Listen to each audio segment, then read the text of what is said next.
соёлын тэргүүний ажилтан, эм зах болон алтан гэрэл нарыгаа оюутлогын уурхайн талаар мэдээлэл өгөхөөр офис дээрээ урьсан байна. Тэгээд хоёр маань яг одоо орж ирж байна. За тэр үүдэнд яг ирж байгаа шиг байна. За хэдүүлээ тасч авъя да. За сайн байцгаана уу? Өдрийн минь төргий. Ажил нь сайн байцгаана уу? За бидний урилгыг хүлээж аваад өнөөдөр манай офис дээр цаг гаргаад ирсэн маш их баярлалаа. Тэгээ манай оффист орохын тулд та бүхэнд энэ ID-г авсан байгаа да. Энэ ID-г зүчих. Тэгээд би дээшгээ та хоёрыг дагуулж гараад мэрэгчлэнтэйгээ уулзуулах байгаа. Чинь өнөөдөр ажиллагаагүй юм уу?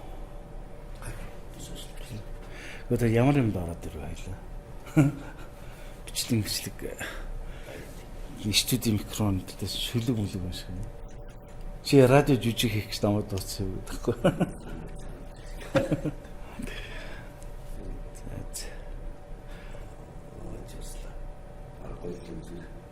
Том компани шүү.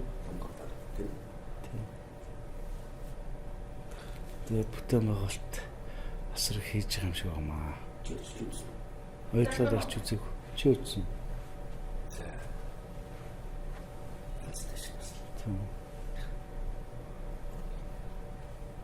За хоёр маань кофе уугаад.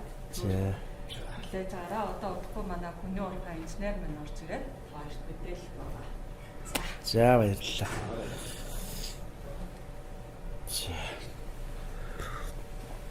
За одоо тэгэд оюутлын талаар нэлээд өргөн мэдлэгтэй мэдээлэлтэй болоод авах юм байна да өнөөдөр бол.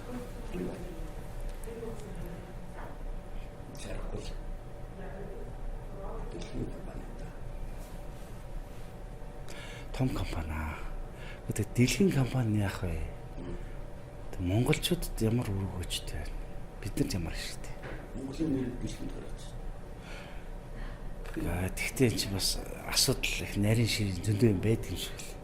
Би бол одоо жирийн иргэн хүний хувьд л мэдээлэл байхаас шиг нарийн ширээ юм яаж мэдэх вэ? Уус төр талаасаа, эдийн засгийн талаасаа чирнэ янз бүрийн юм ярих. Тэгээд ер нь зөв оюутлын талаар тодорхой ойлголттой болно гэдэг бол надад сайхан л байна. Тийм компаниас жирийн иргэдэд хүмүүст мэдээлэл өгөх гээд тэгээд харин битээр бас энэ мэдээллийн дамжуулаад бас ойлголт авах гээд байж байгаа бас гоё юм. Тийм үү? Ойлголт авах. Гадны мэрэгчлэлтэн ерөө орж ирэх юм бол орчуулагчтайгаа орж ирэх болох гэдэг. Тийм. Эсвэл шууд англиар хэлцэх юм. За сайн байна. Сайн байна уу? За сайн байна. Бямцагт. За. Манай мэрэгчлэлтэн үү? Тэгээ далд орохын мэрэгчлэлтэй. Гадаад хуураад ирэх гэж чадсан чинь Монгол хуураад ирэх шүү. Манай урилгыг хүлээн аваад одоо хөрөлцөн ирсэнд баярлалаа. За баярлалаа. Сайхан үлж гин үү? Сайхан үлж гин. Та хоёр сайхан үлж гин. Сайхан үлж. Би тийхээ сайн уу? Сайн. Та ирвээ сангээ сайн. Тэр маск ороод ирсэн зүгээр. Зүгээр. Бид нар одоо хоорондоо хол зайтай сууж байгаа юм жидвэл маскгүйс суучих болно. За. Би синхээ сайн үү чинь нөгөө ковид аваад болохоор дэж асууж. Гадуур ер нь ковид их байна те. Одоо маск зүгээр сайн өөрсдөө хамгаалаад бас ах дүүнэрээ бас сайн хамгаалах хэрэгтэй те. Аав шиг хамгаалах. Настай хүн байна гэж би яриаггүй шүү гэдэг. Би ясаа.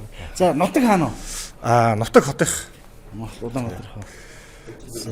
Ажил өндөр одоо сүүлийн үед ажил ихтэй байгаа нөгөө уурхайгаа эхлүүлэх гээд одоо гол юм руугаа өдөр орох гээд нэлээд завгүй болцсон байж байгаа. Тэгэхээр уурхайн талаар товч танилцуулганд оролцсон уу гэдэг битээр чинь зөвшөөрөд ороод ирсэн.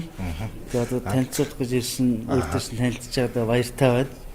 За хоёр ч гэсэн ирсэнд одоо маш их баярлалаа. Хоёр тэгээд одоо асуух юм байвал асуу тодруулах юм бол тодорхой юм байх юм бол сайн асуугаа надад асуух. Тэгээд би бас чадхах хэмжээгээр бас тайлбарлаж өгье. За хамаа намууг асуу штэ. Хамаагүй. За. Тэгээ ер нь бол өнөөдөр уурхай ажил төрөл ямар хөө байдалтай явж байна? Одоо бид нар яг одоо гол юм аа л одоо эхлүүлэх гээл байж байна. Одоо ажлаа одоо бүх юм бэлэн болчихсон. Одоо ингээд уурхайгаа одоо тэслэх юм бол одоо ингээд бид нар конод гарахад л одоо бэлэн байж байгаа. Нэлээд бэлтгэл ажлууд нэлээд хийгдчихсэн. Одоо бид нар мэдж байгаатай бүр одоо уурхай маань 2006 оноос анхныхаа босон амыг хийгээл тэгэл 2010 12 оноос хойш бид нар хөндлөн нэвтрэлтүүдээ хийгээл бэлтгэл ажлуудаа хийгээд байна л гэдэг үсэн шүү дээ.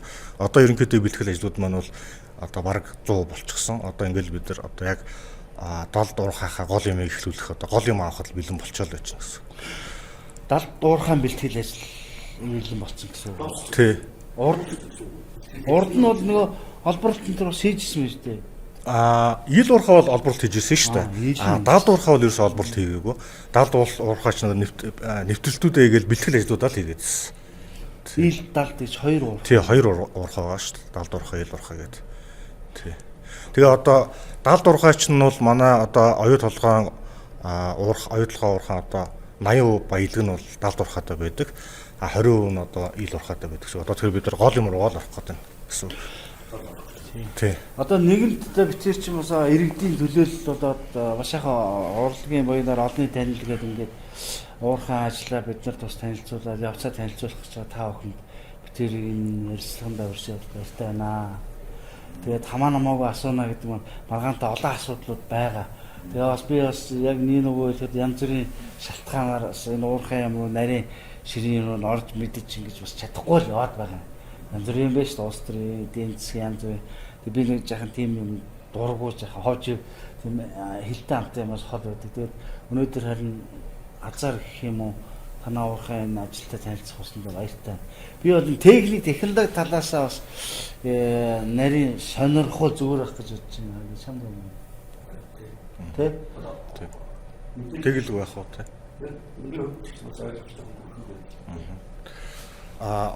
70 дуурхай маань ер нь одоо энэ технологи одоо блокоор олборлох те нуран олборлох арга манаас одоо орчин үеийн технологи тэгээд одоо уурхай ажилчныг эрсдэл доор оруулахгүйгээр эрсдлээс хол газараас одоо бид нар олборлолтоо хийдэг те. Тэгээ олборлолтоо хийхдээ их хэмжээгээр одоо өндөр бүтээлтэйгээр олборлолт хийдэг тийм шинэ технологи л доо. Тэгээд тийм тэрнийг хажуугаар бас одоо маш их одоо техник технологийн хувьд өндөр технологи, өндөр аюулгүй ажиллагаа шаарддаг, өөр одоо тоног төхөөрөмжүүд шаарддаг тийм бас онцлогтой л доо. Тэгээд тэрний хэмжээгээр мөн адилхан одоо бэлтгэл ажил их удаан шаарддаг, их олон малтууд шаарддаг, те их хөрөнгө оруулалт, их нээлжин шаарддаг тийм одоо онцлог байгаа. 70 дуурхай маань. Тэгээ одоо бид нар 2008 оноос хойш одоо бид нар 2021 он гэдэг ч одоо бас дунднаас уурхай завсарласан те. Тэгээ ингээд одоо л бид нар нэг одоо ойролцоогоор 10 жилийн дараа одоо яг бид нар яг одоо цэг дээр хичээл гэж уурхайгаа эхлүүлэхэд бэлэн болчихлоо. 70 дуурхай. 70 дуурхайгаа тий. Ил уурхай бол бид нар олборлолтоо эхлээд явж байгаа шүү дээ. 70 дуурхайгаас бол ил уурхайгаас олборлолтоос их үү? Их одоо 95,000 тонн өдөрт олборлох хүчин чадалтай 70 дуурхай маань. Тэгэхдээ одоо нөгөө нийт одоо газрын баялагынхаа бол 80% 70 дуурхай дээр байгаа гэсэн чинь хамаг юм нь бол одоо 70 дуурхай дээр айл байж байна. Гүндэл гэсэн үг тийм. Гүмэн одоо нөгөө бид нар 1300 м-ийн дор гэлээдэг шүү дээ. За 1300 м гэдэг чинь одоо 10 давхар байшны гэдүүлээ 30 м өндөртэй гэж бодох юм бол нэг 40-од байшин мөн 40-од 10 давхар байшин тийм маш гүн газрын дор байгаа байхгүй. Одоо манай Монгол улс маань далайн түвшингөөс 1100 м-ийн өндөр дээр байдаг гэхээр уурхай маань бол одоо далайн түвшнээс доошоо 100 м-ийн доор гэсэн үг тийм их доор байна гэсэн. Одоо бүхэл бүтэн Аз төвийн одоо далайн түвшнийхэн доор мөртөл явж ийн гэхээр нэлээд бүнд байгаа. Тэгэхээр тэрнийг ирээр одоо маш их одоо тооцоо, цаана маш их шинжлэх ухаан, маш их юм шаарддаг юм л да. Техниктэй. Тий. Километр 300. 10 давхар 10 байшин гэсэн. Тий. 10 давхар байшин одоо 30 м гэж бодох юм бол 40 байшин орчим гэсэн. 40 шиг тий. 40 байшин. Тий. Тэгээ одоо гүн рүүгээ ухаад нуралт аймаар юм тооц алдуулах таа. Тийм цаана одоо тэр геотехник ингээл маш мундаг одоо уурхай инженерчлэл геотехник ингээд маш том шинжлэх ухаан цаана явж байгаа. Тэрийг яаж нураахгүй байх вэ? Тэр олон улсуудыг доор аюулгүй яаж ажиллах вэ? Тэр улсуудыг яаж агаараар хангах вэ? Тэр дээр байгаа одоо доор ч хүн томд хөрөмжүүд ажиллана. Тэрийг яаж доор ажилуулах вэ? Тэр томд хөрөмжүүд ч одоо хүнтэй адилхан мас амжилгална шүү дээ. Мотор. Тэгээ тэднийг бас яаж амжилуулах вэ? Тэгэл цаана одоо агааржуулт ч гэдэг юм уу те ингээл цаана зөндөө олон юм ингээл дагаал явж байгаа. Тэгээ тэр томд хөрөмжүүдийг одоо доор өдөрлөхэд бид нар дээшээ гарахгүй шүү дээ. 1.3 м-ийн доор аваач юм чинь гарахгүй. Тэгэхээр тэрийг доор засварлах хэрэгтэй. Тэгэхээр засврын цехийг барих хэрэгтэй те. Гэх мэт ингээл цаана ингээл дагаад маш олон юм байна. Засврын цехнүүхээр доор ч одоо би хөндөй орон зай юу байгууламж байна гэсэн үг. Тийм байгууламж. Ерөөсөө л тийм засварын цэх ерөөсөө том засварын цэх. Тэгэхээр доор 1300 метрийн цаана километр 300 метрийн цаана тэр доор засварын цех мэх гэдэг нэгсэндээ газар юм хөндлий байна гэсэн үг. Тий одоо доорч ерөөсөө нэг жижигхэн нэг сум ч юм уу те дунд зэргийн хэмжээний амиг шиг юм том баш гол юмуд байж шít. Шатгуун дгөөх станцууд нь байж тэр усуудыг одоо хоолнд оруулах тий одоо хоолнд оруулах хоолны газар одоо те газар байж одоо машиныхан засварын цех нь байж гин Сумын хэмжээтэй тийм. Хот маягийн юм байна. Тий. Хот байна гэсэн үг үү? Тий одоо бараг л тийм жижиг хэмжээний те нэг сумын дэтэй сумаас томхон хэмжээний тийм одоо хот шиг л юм байж гэсэн. Яа. Тэгээд одоо тэндээсээ албарлалтаа хийх гэдэг юм шиг. Тий, тэндээс одоо бид нар албарлалтаа хийж эхлэх гэж байгаа. Одоо нийтдээ нэг бид нар нэг 200-аад орчим километр түнэл доор ухна гэж ярьдаг шүү дээ. Тэгэхээр одоогоор бид нар 80 км-ийн ухсан байж байгаа. Тэгэл одоо эндээсээ энэ зэгээс авахуулаад бид нар одоо цаашаа албарлалтаа эхлэхэд одоо бэлэн болж байна л гэсэн. Одоо бид нар хамгийн ихний тэсэлгээ одоо ингэж хийгээд эхэлчих юм бол 2 жилийн дараа бид нар одоо анхныхаа одоо хөдрийн маань одоо чулуулаг маань доошоо юу яаж эхэлнэ гарч эхэлнэ гэсэн үг. Тэгэхдээ тэр чинь бол мэдээж баяжуулах руу явуулж эхэлнэ гэсэн үг шүү дээ. Одоо бүр яг баялаг маань гарч ирнэ гэсэн үг. Тэрнээс дахиад нэлээд хэдэн сарын дараа бид нар 16 юулүүрийг барьж дуусаад тэгээд тэрнээсээ гарч байгаа бид нар баяжуулах руу явж ижил одоо даалдварх маань яг баялаг нь гарч эхэлж байна гэсэн үг. Тэгэхээр бас нэлээд хугацаа бас хэрэгтэй байгаас одоо бид нар даалдвархаа эхэлж байна. Тэгэхдээ эн чинь цаашгаа бас нэлээд олон юмудаа баригдах хэрэгтэй гэсэн. Тэгэхээр тэр газрын гүнд бол олон хүн ажиллаж байгаа. Тий, олон ажиллаж байгаа. Одоо нэг нийтдээ оюу толгойд нэг 14,000 хүн одоо ажиллаж байгаа. Одоо оюутлогын үнцэн ажилчид болон туслах ажилтнууд нийлээд тэрнийх нь 25% нь буюу одоо нэг 25% нь бол даалдвархаад ажиллаж байгаа. Одоо километр 300. Тий, километр тий одоо даалдвархаа гэдэг одоо тийм төсөлтэй ажиллаж байна. Тэрнийх нь одоо яг одоо уурхаад орвол нэг өдөрт нэг ээлжиндээ бол 800 хүн ажиллаж байгаа. Тэгээд чинь өвөө нэг инженер техникийн ажилчид туслах ажилтнууд зөндөө ажиллаад байгаа шүү дээ. Уурхад доор ордог, дээр ажилтдаг, офстер ажилтдаг усуд байгаа. Яг уурхад орвол нэг 800-аас 900 орчим хүн яг өнөөдрийн байдлаар ажиллаж байгаа. Тэгээ уурхаа нь өрөвчин чадaltaй орчироо 1200 орчим хүн ээлжиндээ ажиллана гэсэн. Тэгэхээр тэр олон усуудыг тэр доор ажиллуулна. Тэр бүгднгийн дээрээс доошгоо оруулна. Тэгээд уурхаа ажиллаа эхэлнэ. Тэгээ буцаага тэр усуудыг гаргана. Тэгээ шөнийн ээлжинд эхэлнэ гэл маш их нөгөө цаана комплекс ажлууд бас явагдаж байгаа л та.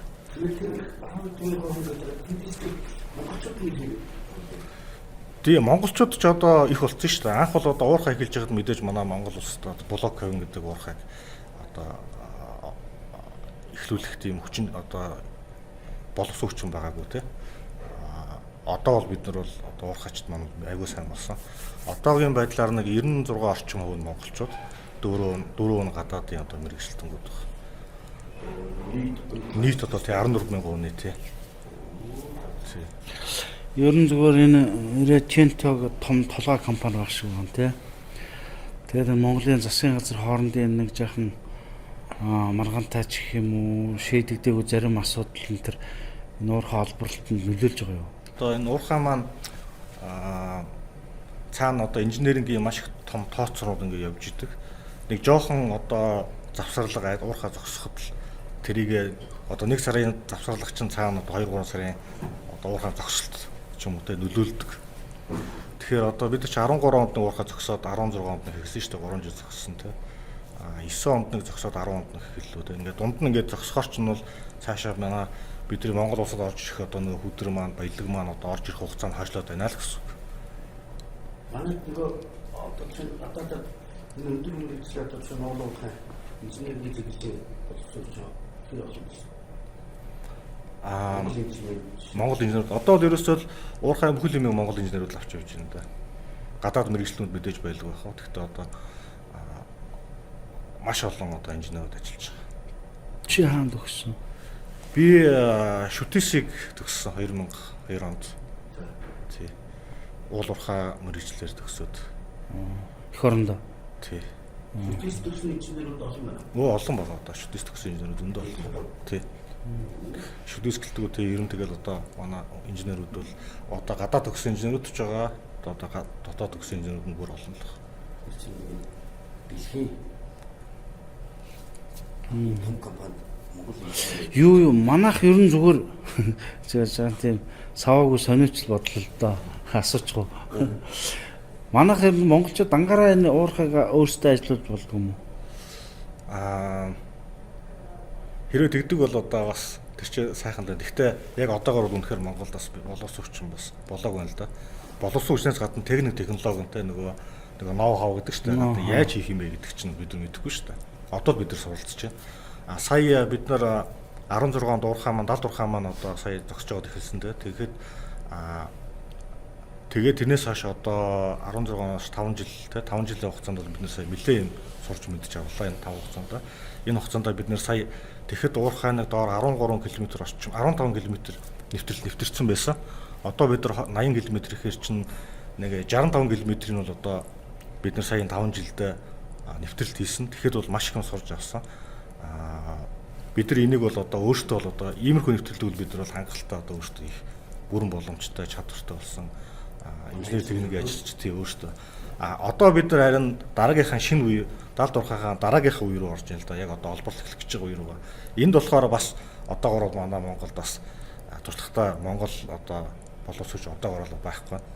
Одоо энэ улсууд маань дахиад бэлтгэх хэрэгтэй гэсэн үг тийм. Одоо энэ 65 км-ийг бол бид нар бол энэ шиг нэвтрэлтийг бид нар одоо хангалттай хийж чадхаар болсон.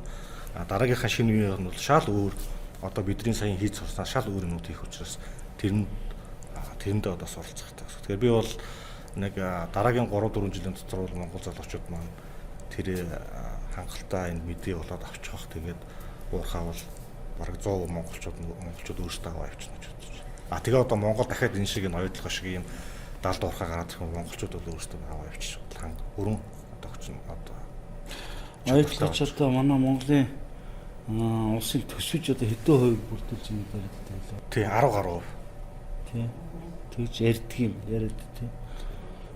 Чи яг уурхай олборлт эхлээд уурхайг байгуулагдаад хэдэн жил болж байгаа юм? За анх одоо босоо хамгийн ихний босоо амыг бид нар 2006 онд барьж эхэлсэн. Тэгээ 2008 онд бид нар босоо маа дуусгаад тэгээд 2008 оноос хойш бид нар хөндлөн нэвтрэлтүүд нэг 1300 м-ийн дор хөндлөн нэвтрэлтүүд хийж эхэлсэн л дээ. Тэгэхээр одоо 2006-аас гэдэг чинь 16 жил болж байгаа юм шиг тийм. Ер нь зүгээр чи ажиллаад уурхад хэр удаж байна?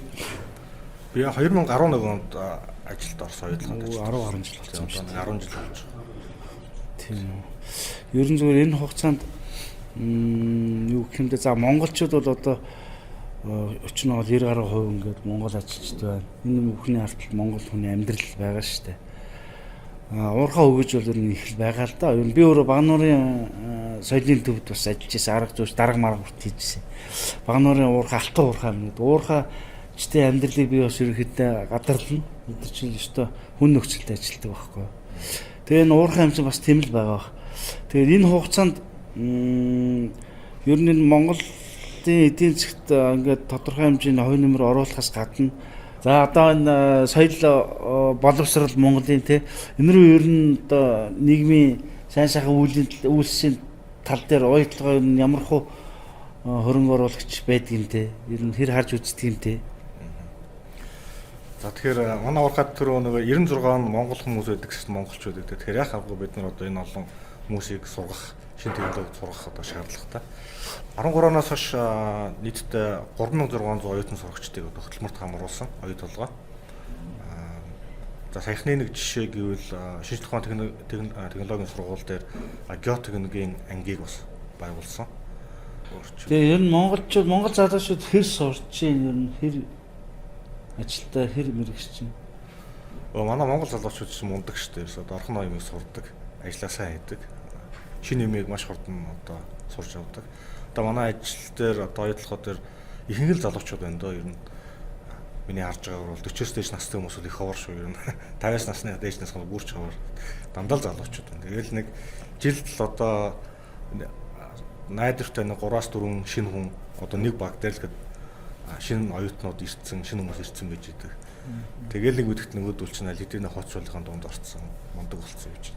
Тэгэл дахиад шинэ хүмүүс гаднаас орж ирсэн. Залуучууд бол маш их орж иж байгаа. Чиний үндсэн мэрэгчлээ юу вэ одоо? 70 уурхай олборлтын мэрэгчлээ. 70 уурхай ил биш те? Ил биш. Тэр далд уурхаад ч одоо нөгөө нөхөн сэргээл мэргээл гэж юм байдгүй. Далд уурхаад одоогоор бол нөхөн сэргээлт гэдэг ажил бол далд уурхаад зэрэглээ уурхаа нь одоо дөнгөж эхэлж байгаа учраас. Ил уурхаад бол мэдээж одоо ил уурхаад хийгддэг шүү дээ тий. Нөхөн сэргээлт ажлууд. Далд уурхаа одоо энэ ашиглалт нь ил уурхаагаас арай хүнд юм аа тэр зүгээр одоо ингээд ярьж байгааг ойлгоход тий. Хүндрэлтэй технологи шаарддаг, технологи ажиллагаа нарийн юм шүү тийм үү? Энэ тал дээр бас нэг жаахан тогтож ярил ямархуу технологи байдгийг тэр нь одоо Тэр одоо миний харуулбал километр 300-ын доороос одоо 80% аяллах 80% доор байгаа гэж одоо болох гэсэн. Тэр ч одоо яаж татдаг вэ? Одоо миний харуулбал бодгоос олсоор ингэж гарах шиг тийм. Тэр ингэж байхгүй юм бэ? Километр 300 татаад дийл. Би болохоор яг одоо далд уурхаа олборлолтын юм нэгжилтэн л дээ. Тэгээд яг л одоо тэрэн дээр чинь л одоо яг тэр юм дээр чинь л одоо бид нар яг одоо ажилладаг гэсэн. Тэгэхээр би ч нэг макет аваад ирсэн мэл да. Манай далд уурхаа ерөнхий макет. Энэ дээр тайлбарлаад өгөө. За энэ дээр байшин байна. Ширвант юм уу юу юм? Янда юм уу? За энэ чинь яг одоогоор бол энэ босоо ам хоёрын эргэн тойрны байдлыг энэ дээр нь макет хийж байна. Мэдээж үл яг л юм байхгүй. Гэхдээ гол үндсэн барилгуудыг хийсэн байна. За энэ доошгоо бас одоо далд уурхаад юу баригдсан байна гэдэг нь өдөөний хэсгийг ингээд үзсэн байна. Одоо энэ газрын төвшин үү? Тийм энэ одоо газрын төвшин. Тэгэхээр яг энэ бол мэдээж өдөр 1300 метрийн дээр үлдэх боломжтой. Гэхдээ ер нь бол өдөр 1300 метрийн дор юу байх вэ? Одоо энэ байгууламжууд одоо доор баригдчихэв. За энэ дээр таадаа нөгөө 1300 метрээс бид яаж материал дээш гаргасан маш их хэмжээний 95,000 тонн өдөр болгон дээш татаж гаргадаг ш. Одоо чулуулах тийм 95,000 тонн. Тэгээ чи босоо мараа бид нар гаргана. За босоо ам маань болохоор энэ босоо ам энэ байж байна. Одоо босоо ам хоёрын төлөвлөсөн. За энэ босоо амныхаа одоо барилгын ажлууд хаагдчих. Тэгэхээр энэ хоёр тийм том хоёр хөнөг байна л да. Тэгэхээр хөнөгөөрөө баян хөнөгөн дээр нөгөө хөдрөө асгаал хөнөг дээшээ гарч ирэл энэ дотор ч маш олон тийм нөгөө юунууд байж байгаа. Төхөөрөмж гэж байна тийм. Лифтний дээшээ гараад ирлээ асгалаа цаашаа конвейер дээр асгалаа конвейероос цаашаа баяжуулах байна. Ихэд тийм зохион байгуулалттай гэсэн. Тороосоор уу? Тийм тороосоор тийм. Одоо энэ босоо ам чинь өөрөө цаанаа бас их том шинж зохион байгуулалттай нөгөө маш хүчин чадалтай том төхөөрөмжүүд тийм ажиллаж байгаа. Тэгээ тэрийг тэр одоо тэр чулуу дээшээ өдрүүлэн төгсөлтгүй юм гэж хэлж байна. Энэ ч болохоор одоо манай яг одоо миний хариуцдаг хэсгүүдээр ажиллаж байгаа юм гэж байна. Энэ дээр одоо хамгийн дээд охлох төвшин гэдэг одоо энэ дээр нь харуулсан байна. За охлох төвшин гэдэг доор нь. За энэ ч олборлолтын төвшин гэдэг олборлолт төвшин харуулж байна. Тэгэхээр энэ төвшинд бол одоо манай урах ажил ажиллана гэсэн. За тэгээд доош болохоор тээвэрлтийн төвшин гэдэг юм гэж. Яг нь ерөнхийдөө ингээд харах юм бол энэ хоёр төвшин маань одоо уурхай одоо хөдрийн бит маань энэ дээр ингээд байрлаж байгаа. Энэ хоёр төвшингөөрөө бид нар ингээд огтлоод гэх юм уу одоо огтлно гэж яриад байгаа тийм тэслэгээ хийгээд хэсэг завсар гарнаа да. Ингээд завсар гарчгаар чинь юм чинь доошоо мурна шүү дээ. Доошоо мурлаа. Тэгээд доошоо мурхаар чинь тэр хөндийн хоолнд дайч нь алга болохгүй дээшээ нүгэн дээрээс нь мурлаа ингээд ерөөсөө ингээд доошоо мураад аваад гэж. Тэгээд дээр байгаа өнгөн хэсэг чинь бас тэр чигээр нурах уу дараа нь? Энэ ч одоо 1300 метрийн дор байгаа шүү дээ. Та тэгээд 9 цагаар бодуулчихгүй. Доороос нь бид нар авахар чинь мэдээж дээдхэн ч гэсэн доошоо мурантай. Тэгээд дээрээ 9 цаг чинь ингээд яхаа доод дээдлээ нэг юм жижигхэн нэг юм хонхтой зав. Тэгээ манай одоо бидний тооцоогоор одоо яг уурхай маань ингээд бүхэн ингээд олборлож явж байхад одоо дээр нь гарах тэр нөгөө хонхтой гэсэн маань тийм. Одоо дээр нь усан ойролцоогоор 200 метрийн гүнтэй хаашаа нэг 6 км-ийн урттай тийм том хонхор усан. Тэгэхээр бодохгүй 6 км ийм шоо шиг том дүржин газар хамгийн гүнсгтэй 200 м гэх чинь ер нь холоос гарах юм бол харагдахааргүй. Тэр байгалийн юу бороо чинь нуур болоод тогтчих юм шиг байна. Тийм хэрвээ их устай хэмтэй бараг нуур тогтож байгаа тийм. Тэгэхээр тэр хонхоо бол 20 метр хэрэг бас багталтай юм л да манай тал дээр бол Тэр байтал болох юм байна шүү дээ. Бас л нэг бүдгэр болоод нэг Бүдгэл нэг холоос байгалийн тогтцоолол явах нь шүү дээ. Энэ нэг орчсон энэ бүгд гэж юм байна. Одоо тий энэ бөмбөр шиг юм уу? энэ жоо Тий. энэ жоо Тэгээ энэ бөмбөр шиг юм орч нөгөө манай мурсан чулуулгууд нь орж ирлээ. Эндээс бид нар ухаар тачигчаар ухаар тачигчаас доошоо бид нар энэ тэрвэрлэлийн түвшинд баслаа. Тэрвэрлэлийн түвшин дээр нь одоо чирүүлээ том атом смолоод тэрвэрлээ. Утуур дээр авчирч өглөө. Утуур нь бутлаад цаашгаа ухаад ороос конвейер байгаа. Конвейер систем нь баслаа. Конвейер системээр нэг хэсэг нь болохоор цаашгаа налбаа мараа дэше гарч байгаа байжуулах юм чинь. Нэг хэсэг нь болохоор усан хоёроор дэше гараад байжуулах. Энэ дээрээсээ ингээд доошоо хөндөй байгаа юм ба шүү дээ, тий. Одоо энэ доошоо хөндөй юм. Бас цол ер нь одоо энэ эдгээр нь болохоор одоо юу юм? эдгээр бол түнэлүүд нь тий. Эдгээр бол түнэлүүд нь. Мараахгүй гэж яасан. Тий одоо яг энэ хоосон цайг шүү дээ бид харж байгаа хоосон цайг бол нэг чулуул гэж бодох хэрэгтэй. Энэ дүрснүүд маань болохоор одоо жинхэнэ хоосон цайг байгаа юм. Эдгээр маань бас эдгээр ч одоо нэг түнэлүүд нь гэсэн. Тэгэхээр нэг түнэл нь бид 200 гаруй км түнэлүүд ор байна гэдэг шүү дээ. Эдгээр чинь эдрийг 200 гаруй км тий түнэлүүд яг уурхай амьдралын турш байна. Тэр маань болохоор эдрийг л үдрээ. Эдрийг л үдрэх гэж байна. Тийм баг хэмжээний тий. Гэхдээ тэр 200 км түнэл маань болохоор хаашаа нэг 2-3 км зайд талбайд бүгдээр байж байгаа. Тэгэхээр ингээд наацын тал шиг ингээд маш олон түнэл тэр юм жижигхэн хэсэг. Нууцтай бол байгаа. Мэдээж одоо нэг одоо чулуулга одоо 1300 метрийн дор байгаа юм чинь нуур хаяг байлгүй байх уу. Тэгэхээр тэрнээсээ сэргийлээд бид одоо маш их хэмжээний бэлгийн ажил хийгддэг. Доор хүн ажиллаж байгаа учраас түнэг бол одоо эсэлт оромжтой аюултай газар ажиллаж хөдөлмөр авах. Тэр чинь агарын асуудал нь газрын хөдөлгөөн. тий энэ их одоо түнэл 200 км түнэлийг агаараар хангамтай зурсуудыг нөгөө одоо стандарт болж байгаа шүү дээ хүн одоо 1 км куб агаар амьсгах хэрэгтэй. Тэрний дотор нь одоо хотоо байсан хэд байх хэрэгтэй юм стандарт болсон байж байгаа. Тэрнээс хэтрүүлж болохгүй. Тэгээ тэр хэмжээний цэвэр агаар гэдэг үнээр өндөр өгч явах хэрэгтэй. Гэхдээ цаана тооцоо ороод тэгээд км куб агаар уухаар уушгах хэрэгтэй. Бидний байх хэрэгтэй байл цаана. Тэгэхээр одоо энэ түнэл маань одоо энэ дээр бол жижигхэн хороо шиг юм харагдчихна. Одоо яг амьдрал дээр бол энэ ч одоо ингээд ийшээ 5.5 метр өргөнтэй 5.5 метр өндөртэй түнэл байна. Би чинь аврах түнэл шүү дээ. Энэ 5.5 метр шүү дээ. Тэгээд чинь ойролцоогоор нэг 15 метрийн зайтай байгаа. Эндээс энэ хоёрын 10 метр 15 метрийн зайтай өндөр нь. Гэх юм шүү дээ. Энэ чинь Хүнд нөхцөлтэй тийм чиг мэг амар юм байдаг газрын хүнд. Тийм километр хог шүү дээ. За ямар ч байсан бид тэр гүний уурхаан талын юм өргөн мэдлэгтэй болгож байгаа баярлалаа гэдэг. Та түрүү нэг асууж ирсэн шүү дээ. Нэг одоо манай боловсролын салбарт одоо тий одоо хүмүүс маань одоо оюутан залуучууд маань шинэ хүмүүс маань яаж одоо сургагддаг юм бэ гэдэг тий. Одоо тэр чинь бол одоо тэр түрүү ярьсан тэр олон маш олон одоо хүмүүсийг бид нэр хүмүүс маань одоо ажиллаж ин сурж ин.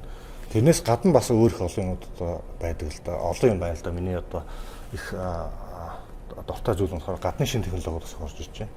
Одоо шинэ стандартууд орж ирж байна.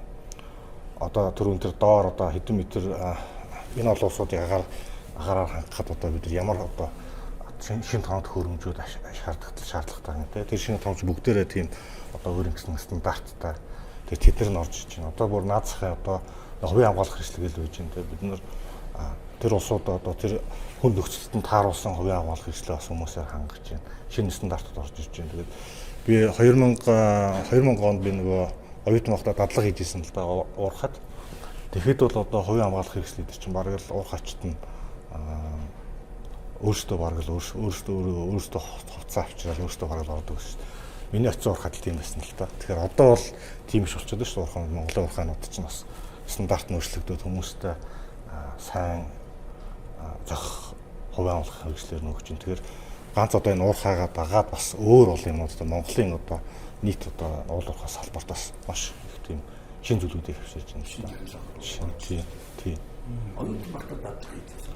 Тий, оюутан багтаа би дадлага хийжсэн. Агуу би өөр урахад л да.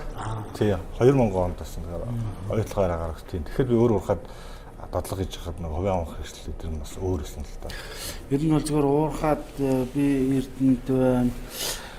Ухаан хотог байна. Энерги ресурс. Ингээ уурхаа ингээ анзаарч явах. За 5-7 нүүрсний уурхаа. Юу тэр хөдөлмөр хамгаалалт бол амар нарийн байдаг юм л шүү дээ. Ухрахтаа хүртэл хэд чигнаад зогсоол дээр зогсно. Заавал энэ уурхаа дотор явахдаа дарчигтай явна ч гэдэг юм уу. Надад бол айгүй тийм Монгол хүний хэнэггүй зам байх та. Айгүй ядаргаатай санагддаг байхгүй. Нариндаа болохоор эн чинь энэ олон хүний амь нас байгаа уурхаа энэ хүнд өгчлөлт хөдөлмөр хамгаалалт чинь ялч байхгүй. Нэгдүгээр тавигддаг юм байна л да. Тийм байна тий.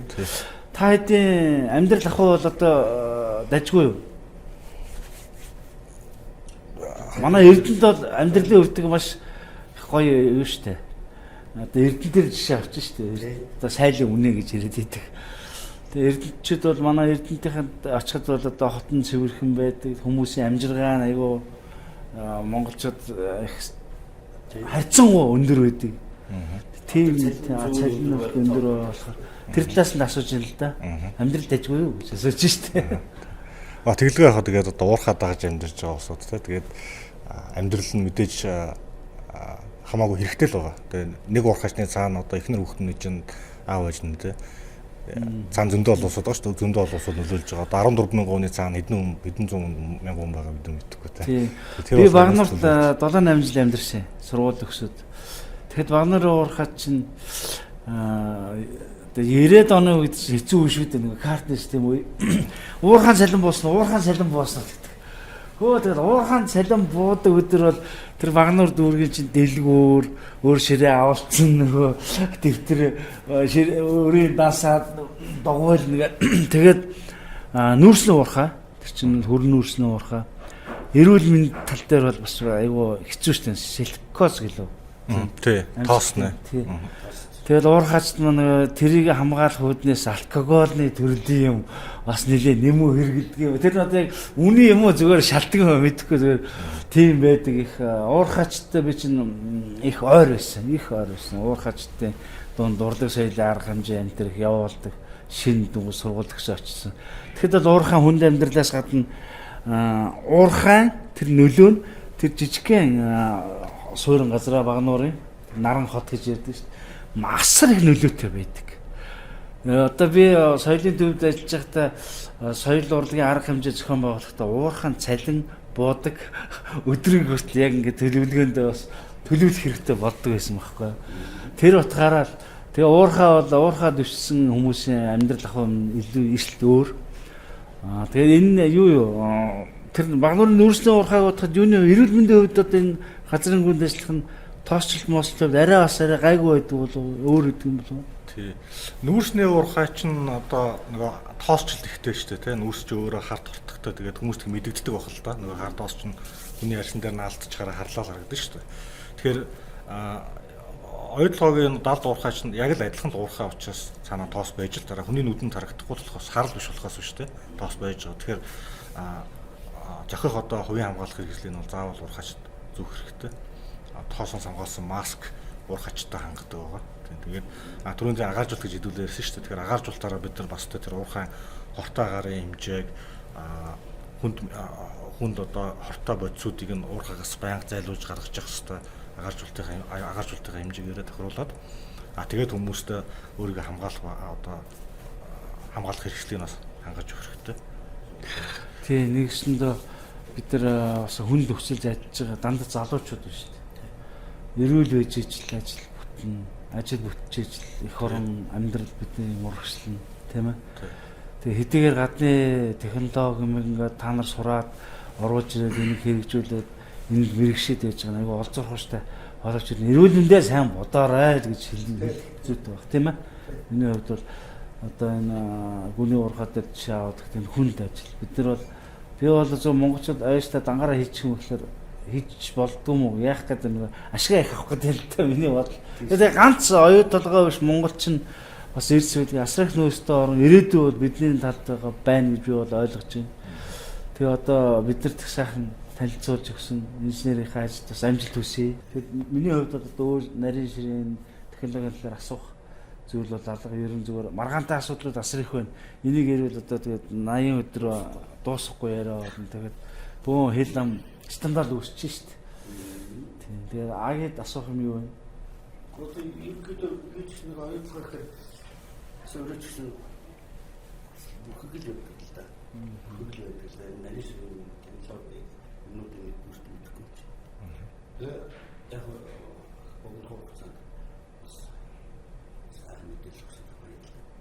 энэ уурхай дотруугаа нарийн ширийн технологийн юмнуудыг дөрвөлжүүлж энэ төр хүмүүст үзүүлэх тийм боломж олцсон хэрэг үгүй.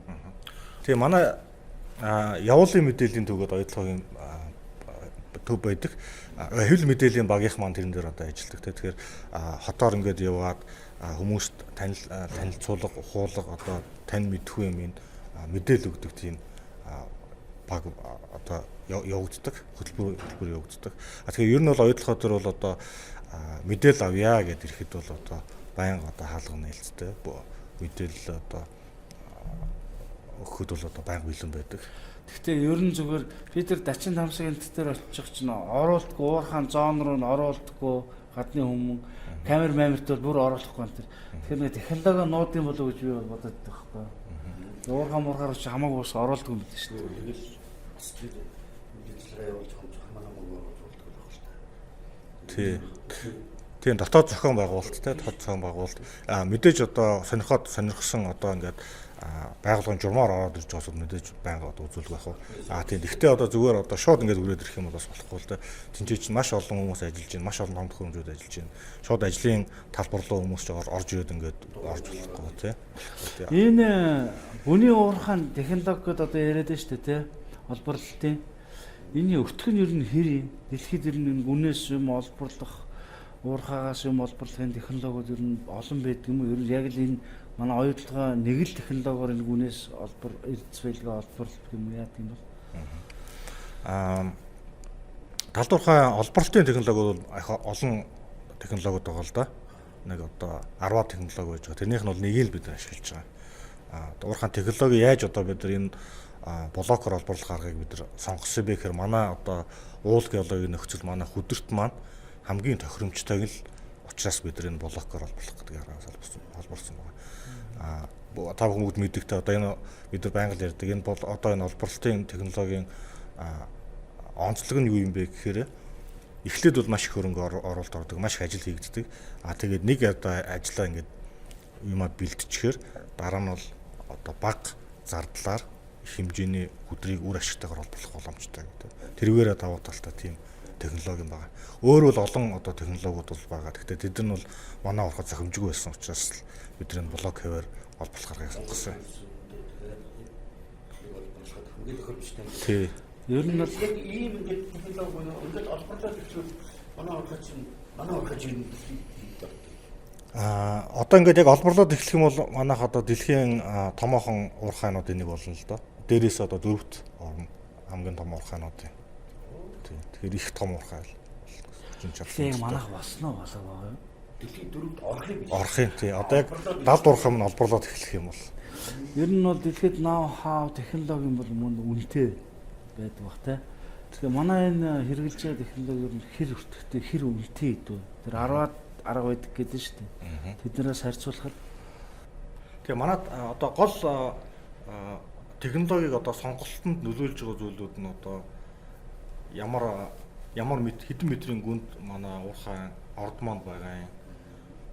Тэрийг агуулж байгаа одоо баялагийг агуулж байгаа чулуулаг нь өөрөө ямар бүтцтэй ямар хагаралтай дотор нь бид нар бэхлэх боломжтой боломжгүй юм уу те хідэн давхаргаар бид нар олборлох юм эсвэл нэг давхаргаар олборлох юм уу блокоор олборлох юм уу гэх мэтчлэн ингээд маш олон нөгөө тооцоо хийж байгаад хамгийн зохимжтой нь одоо энэ блок хэмнэл гаргасан. Тэгэхээр айгүй олон юмудаа сонголт хийж байгаа. Олон юмудаас одоо үзээд хамгийн одоо боломжтой шилмэл арга нь энэ байна гэдэл блок хэмнэл сонгож байгаа юм л да. Тэгээ гол юм нь бол ер нь бол геотехник чулуулгын л одоо шин чанар их нөлөөлж байгаа уурхай. Тэрнээсээ л гол шалтгаан. Энийг үнээс олборлох юм эхлээд ажиллагаа их юм байна те. Ажиллагаа тийм маш их. Одоо 200 км бид нар ухна гэж ярьдаг. Одоо бид нар 80 км гэдэг чинь ер нь бол цаана одоо нэг 140 км цаана үлдсэн биш шүү дээ. Тэр чинь ер нь уртыгаа л бид нар яриад байгаа тийм. Тэгэхээр чи одоо бид нар бараг л 30-40% хувийн маш их хэмжээний нэвтрэлтүүд хийж ижил одоо яг уурхайн бэлэн болж байна. Тэгэхээр одоо нэг онцлог тал нь бас тэр юм да блок кевингийн уурхайн нэг онцлог тал их хэмжээний ажил хийгдэх ёстой. Тэгэхээр энэ хонгол монгол энэ ажлууд ингээд дуусаад тэгээ олборлолтоо ингээд хийгдээ явхад дараа нь дахиад юу хонгол барих ч юм уу дахиад ийм ажил гарах уу? Одоо тэгэлгүй яхаа одоо нөгөө нэг 200 цаана одоо 140 км 120 км одоо бид нар дахиад хонгол барина. Олборлолтооч бид нар хийж гин одоо бидний саяхан хийгдэж байгаа одоо бэлтгэл ажлууд гэж байна шүү дээ. Бэлтгэл ажлууд чинь бас дагаад одоо нэвтрэлтэд дагаад бас сон нэвтрэл ажлуудаас явж л байгаа. Одоо бэлтгэл болтолтод явж л байгаа. Тэгэхээр ингээд олборлолт маань хэдийгээс эхлэв. Одоо бид нар энэ жил эхлүүлэх гээд л одоо бид нар ингээд ажиллаж байгаа. Ер нь л ойрын үед одоо бид нар засгийн газараас оюу толгоос яа тандаас уурхайгаа эхлүүлэхэд бол бид нар одоо бүх юмудаа бэлдчихсэн л одоо байж байгаа. Одоо маргааш эхлэхэд л одоо маргааш эхлэгдчихсэн байл. Блок кевингийн бас нэг онцлог маань одоо нэг эхэлчих юм бол огсож болдгоо. Тэгэхээр андеркатинг одоо олборлолт тэслэгээ бид нар одоо каноподороод ингээд эхэлчих юм бол зогсоож болохгүй тэгэл байнга тэслэл явах хэрэгтэй. Олборлолт тасралтгүй тий. Тэгэхээр тий одоо бид нар яг тэр одоо маш чухал уурхайхаа одоо гол чухал үед ирчихсэн байна л да. Одоо нэг гэсэн конопод дараасаа гээд Монголын эдийн засгт бас нэмэртэй байгаа нуулуур хадрал тогтж штэ манай эдийн засгч юм. Миний ойлгосоор тий ер нь хүмүүс конопдарлаа ихлээр за баярлж байгаа юм шүү дээ тий. Уг нь тийм ёстой оглоно шүү дээ тий. Яагаад тэгэхээр энд олборлолт явагдаж байгаа учраас зах зээл рүүгээ гараад ингээд тэрний үр шин ард түмэн бидэрт одоо монголчуудын амьдралд нөлөөлөх учраас тэслэгээ хийхийг л баяр ёслолын байдалд л болгомоор юм шүү. За баярлалаа. За баярлалаа. Одоо хүрэлцэн ирж одоо манай уурхатай сонирхсанд их баярлалаа. За баярлалаа. Одоо түрүү нөгөө манай мэдээллийн төв явуулын төв ингээд хотоор явдаг гэсэн те. Одоо илүү их мэдээлэл хэрэгтэй сонирхож явах юм бол тэр манай явуулын төвөөр зочлоор бас манай сошиал хаягууд одоо мэдээллүүд одоо байгаа те. Сошиал хаягуудаар байгаа. Тэргээр бас зочлолт ажиллаж мэдээлэл аваарай. За баярлалаа. За баярлалаа.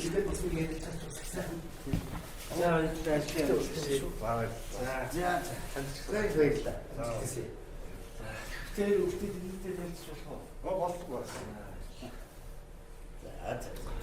За өнөөдөр оюутлогоо өнөөдрийн байдал ажлын явц технологийн нарийн ширийн зүйлтэй танилцлаа. Миний хувьд бол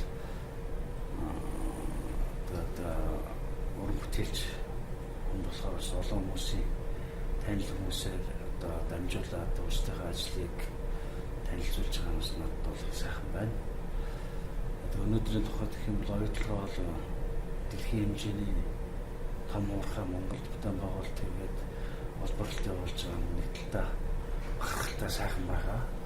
Нөгөө талдаа бас хүмүүсийн ойлголтын зөв асар их байгаа гэж би бол одоо боддог байсан. Засгийн газрын хэмжээнд компани хоорондын асуудал бас маргаантай асуудал асар их байгаа. Энэ бол Монголын эрхэм бүрийн анхаарлын төвд байгаа юм асуудал. Өнөөдрийн мэргэжилтний ярианаас харахад бол ер нь бид нар бол жамсороо хөгжил явж байна. Нөхөр гадны нарийн технологи ноу-хауг оруулж ирээд энэ Монгол залуучууд эзэмшиж байгаа бидний цааш монголчуудын ирээдүйд асар хэрэгтэй зүйл гэж бодож байна. Тийм болохоор энэ маргаантай асуудлуудыг бол улс төрийн хэмжээнд одоо засгийн газар компаниудын хооронд бол зохицоод зах зээлийнхаа үндэс зарчмыг бариад хийнд ашигтай байх тэр зарчмын дээр тулгуурлаад ойлголцох хаа гэж бодож байна. За энэ тал дээр бол өөрийнхөө бас ажлыг амьдралыг зориулж байгаа бол сайхан ус төрчлээ. Би бол дотроо бол бас үнэлдэг. Тэгэхээр эрхэм улс төрчид маань хамгийн зөв Монголын ард түмэнд ашигтайгаар энэ бүх асуудлыг зарчмын дагуу шийднэ гэдэгт би бол итгэлтэй байдаг. Энэний дараа бол бид нэр энэ уурхай төвшөлээд энэ уурхай энэ тэргүүний дэлхийн хэмжээний технологитой залуучуудаа танилцуулаад сургаад мэрэгшүүлээд авна гэдэг бол энэ бол бидний хамгийн ирээдүйн Монголын ирээдүйд бол маш үр өгч өгөх ийм ажлын болов гэж одоо харж байна. Тэгэд бид нар бол дотроо нэг маргалдаад учир зүг олцохгүй хэрэлдээд байх нь бол миний хувьд бол тийм онц ашигтай тийм зүйл биш юм шиг санагдаж байна л да. Цаг алдсан юм зүйл болоод байгаа юм болов дотор болж. Ер нь бол бид нар хоорондоо хэрэлдэж маргалдаж харших боловч ер нь бид нар ойлголцоод хоршиж явах аль аль талдаа өнөөдөр Монголын нөхцөлд хамгийн зөв зүйтэй ажил байх болов харших биш хоршиж эзэлцгаая гэж бодож байна. Тэгээд уурхай нарийн шилжлийн технологийн ажилдаа бас миний бүтээлч ажил маань эдийн засаг санхүү зах зээлтэй холбоотой учраас Монголын амьдрал сайхан бол миний өмчтэй сайхан байна гэж би бол одоо бодож байна. Тэгээд ойлгоод байж байгаа бүх ажилтан монголчуудаа залуучуудаа студент амьсгалын тэгээ сайн бодорой. Тэгээд мөн бол өнөөдөр бас ковидын нөхцөл хүн нөхцөлд бас Монголын эдийн засгийг хөлтөр босгох гэж зүтгэж байгаа залуучууд тав хүмүүс эрүүл байгаасаа тав бүхний ажил амьдрал хамгийн сайн сайхан хүсээрээ. Thank